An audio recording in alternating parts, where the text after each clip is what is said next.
Un engagement important pour un secteur qui est un secteur qui pèse 10% du PIB de la France, qui avait été un peu ignoré, voire maltraité par les pouvoirs publics.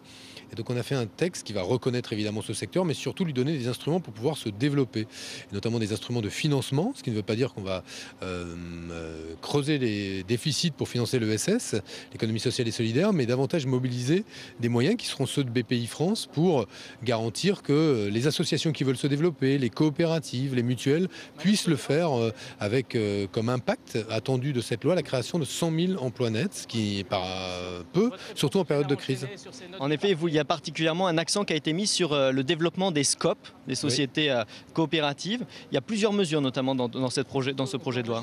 Oui, les SCOP, c'est donc la possibilité pour les salariés de diriger leur propre entreprise, d'être en fait leur propre patron, ce qui ne veut pas dire qu'il y en a qui sont tous chefs d'entreprise. Ils élisent dans leur sein évidemment un dirigeant, mais le modèle des SCOP, c'est ça qui est intéressant. Quand on regarde les SCOP qui existent en France, il s'est avéré plus résistant à la crise que les concurrentes de ces entreprises-là.